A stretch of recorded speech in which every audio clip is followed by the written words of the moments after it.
Have you ever just stopped and thought, why does everything feel so hard right now?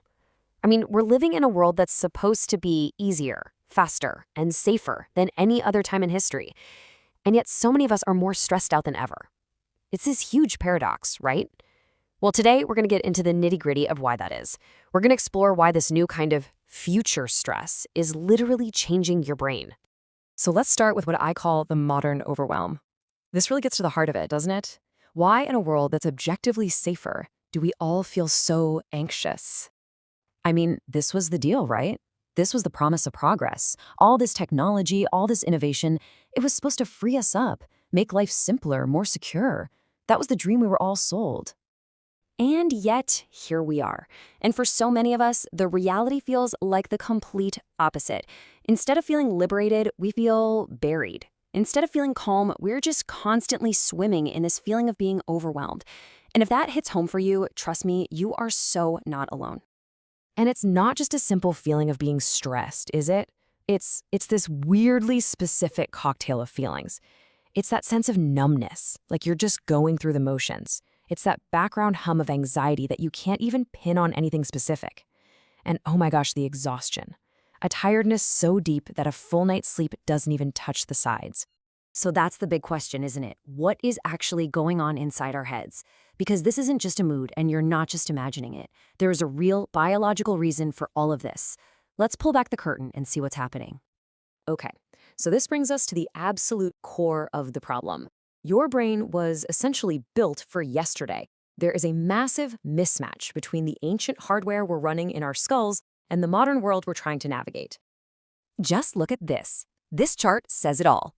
On the left, you've got the kind of threats our brains evolved to handle. A predator, the cold, hunger, these are immediate, physical, and short-term. You either solve the problem or you don't, and then the stress is over.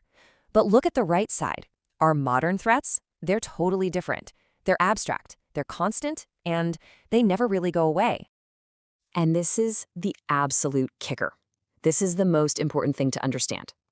To your brain, a threat is a threat. Stress is stress. It doesn't know the difference between a tiger in the bushes and a passive-aggressive email from your boss. The biological alarm system is the exact same.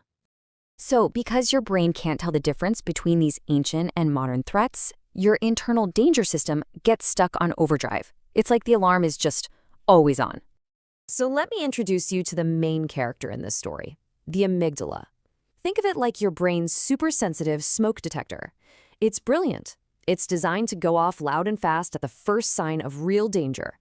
But the problem is, our modern life isn't a fire. It's just a house full of steam. The alarm is constantly getting triggered by things that aren't actually emergencies. And what happens when that alarm is always going off? Well, it starts to get hypersensitive. It starts seeing potential threats in everything. That unread message could be bad news. The silence when you're waiting for a reply must mean something's wrong. A delay?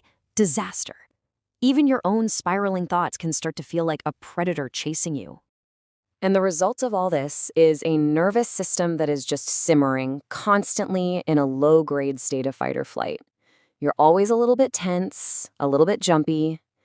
And after a while, this state becomes the new normal. So normal, in fact, that you can actually forget what it feels like to be genuinely, deeply calm. And this gets us to a really crucial idea. The problem isn't one big, scary thing. It's the 1,000 tiny threats. It's basically death by 1,000 paper cuts for your nervous system.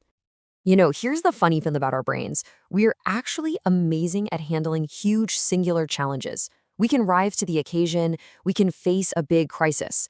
But what our system was never, ever designed for is this relentless, nonstop drip, drip, drip of tiny little microstressors. That's what breaks us down. And they are literally everywhere. Every single unread message, every little red notification bubble, every unspoken expectation from society, every nagging fear you have about tomorrow, every time you scroll and compare your life to someone else's, each one is just a tiny little poke, a tiny little drain, but they add up into this massive crushing weight. So, if you've been asking yourself, why am I so tired all the time? Why can't I focus on anything? Why don't good things feel as joyful as they used to? This is why. It's the cumulative weight of those 1,000 tiny threats draining your battery and turning the volume down on your joy. Okay, so after hearing all that, it would be really easy to feel kind of hopeless. But I promise you, this last part is the most important. It's about reclaiming your calm. And the message is simple. You are not broken. You are adapting. I really want you to let this sink in, all of it. The anxiety, the overwhelm, the exhaustion. It's not a sign that there is something wrong with you. It is a sign that your brain is working perfectly. It's doing its job. It's trying to protect you from a world it perceives as filled with danger. This is a survival mechanism, not a personal failure. And just understanding that, just becoming aware of what's happening inside your own mind, that is the most powerful first step you can possibly take, because awareness gives you the choice to step in and consciously help your brain adapt to this new world.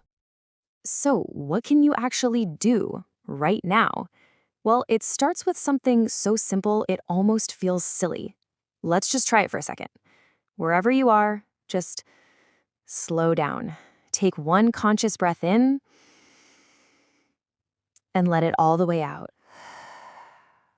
Actually feel your shoulders, which I bet are tensed up around your ears, just let them drop. And for one single second, just let your mind be still. Now, what you just did is actually kind of revolutionary for your nervous system. You just gave it a tiny little data point of safety. You are intentionally sending a signal to that overactive smoke detector, your amygdala, that says, hey, right now, in this second, we are safe. It's an active signal that helps it remember what calm actually feels like. And this is the thought I really want to leave you with. Look, the future is probably going to stay pretty overwhelming. The world isn't going to suddenly slow down for us. But that does not mean you're helpless. Your brain is the most incredible, adaptable organ in the known universe. It is constantly learning, healing, and changing. And by taking these tiny moments of awareness, you're actively helping it do just that. It's adapting. And so are you.